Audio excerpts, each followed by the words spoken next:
Hi guys everyone, welcome back to my YouTube channel. India மற்றும் Australia எதிரான முதல் test வெறுத்தில் நடந்துச்சு. India captain Bumrah toss win பண்ணி பேட்டிங்கை தேர்வு செய்தார். ஜெய்ஸ்வால் மற்றும் படித்த ரன் எதுவும் எடுக்காமல் வெளியேற, அடுத்ததாக வந்த கோலி 5 ரன்னில் அவுட் ஆகி வெளியேற, கேஎல் ராகுல் அம்பையரின் தவறான முடிவால் 26 ரன் எடுத்து அவுட் ஆகி வெளியேறினார். இந்தியா முதல் இன்னிங்ஸில் ரிஷப் பண்ட் மற்றும் நிதிஷ்குமார் ரெட்டி இருவருமே ஓரளவு நின்று விளையாடினர். 37 ரன் ரிஷப் பண்டும் 41 ரன் நிதிஷ்குமார் ரெட்டியும் அடித்து இந்தியா 180 ரன்னுக்கு ஆல் அவுட் ஆனது முதல் இன்னிங்ஸில். நிதிஷ்குமார் அடித்த அந்த பந்து ஈஸியான கேட்சை விட்டார் கவாசா.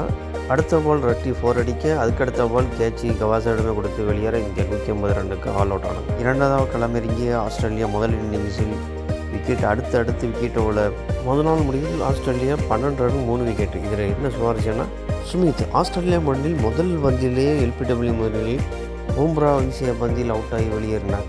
பும்ரா முதல் இன்னிங்ஸில் 5 விக்கெட்டை எடுத்து அசத்தினார். ஆஸ்திரேலியா விக்கெட் கீப்பர் கேரி 20 ரன்னும் ஸ்டாக் 26 ரன் எடுத்து ஆஸ்திரேலியா 104 ரன்னுக்கு அனைத்து விக்கெட்டும் இழந்தது. பும்ரா 5 விக்கெட்டும், ராணா 3 விக்கெட்டும், சிராஜ் 2 விக்கெட்டை எடுத்து அசத்தினார். இரண்டாவது இன்னிங்ஸை தொடங்கிய இந்தியா கேஎல் ராகுல் மற்றும் ஜெய்ஸ்வால் இருவரும் நிதானமாக ஆடி அபாரமான ஒரு ஆட்டத்தை வெளிப்படுத்தினர். கேஎல் ராகுல் 77 ரன்னில் அவுட்டாக, படிக்கல் 25 ரன் எடுத்து அவரும் அவுட்டாக, அடுத்த ஜோடி சேர்ந்த விராட் கோலி மற்றும் ஜெய்ஸ்வால் இருவருமே நிதானமாக ஆட்டம் ஆடி அவ்வப்போது 4 மற்றும் அடிக்க இந்தியா ஸ்கோர் மெல்ல மெல்ல உயரத் தொடங்கியது. ஜெய்ஸ்வால் நல்லதொரு ஆட்டத்தை வெளிப்படுத்தினார். 297 பாலுக்கு 160 ரன் எடுத்து கேட்சி கொடுத்து அவுட் ஆனார். இதில் சுவாரஸ்யமான முதல் இன்னிங்ஸில் டக் அவுட் முறையில் வெளியேற, இரண்டாவது இன்னிங்ஸில் ஒரு கிரேட் கம்பேக் தான் சொல்லணும். அந்த அளவுக்கு சிறப்பான ஒரு ஆட்டத்தை வெளிப்படுத்தினார் ஜெய்ஸ்வால்.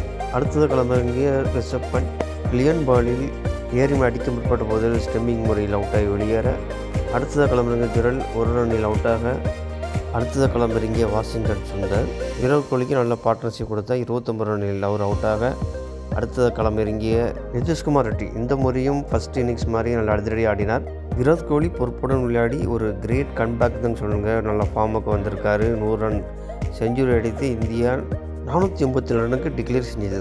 ஆஸ்திரேலியா வெற்றி பெறுவதற்கு 534 ரன் என்ற இலக்கில் ரெண்டாவது இன்னிங்ஸை தொடங்கிய ஆஸ்திரேலியா மேக்ஸ்வீனை பும்ரா பந்தில் எல்பிடபிள்யூ முறையில் அவுட்டாக, கவாஜா 4 ரன்னிலும், கமீஸ் 2 ரன்களிலும், சிராஜ் ஓவரில் வெளியேற, ஆஸ்திரேலியா ரெண்டாவது இன்னிங்ஸில் ஆரம்பத்திலேயே ஒரு தடமாட்ட ஆட்டத்தை வெளிப்படுத்தியது.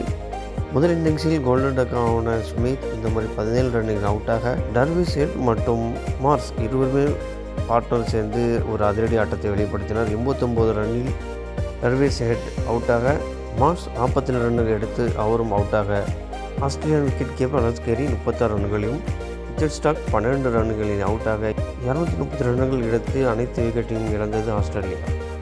இதன் மூலம் இந்தியா 295 ரன்னுக்கு அபார வெற்றி பெற்றது. பும்ரா மற்றும் சிராஜ் 3 விக்கெட்டும், வாஷிங்டன் சுந்தர் 2 விக்கெட்டும், ராணா மற்றும் நிதிஷ்குமார் ரெட்டி 1 விக்கெட்டும் எடுத்து இந்தியா அபார வெற்றி பெற்றது. இந்தியா இந்த வெற்றி மூலம் டெஸ்ட் சாம்பியனில் இந்தியா மீண்டும் முதல் இடத்தில் பிடித்தது என்பது குறிப்பிடத்தக்கது.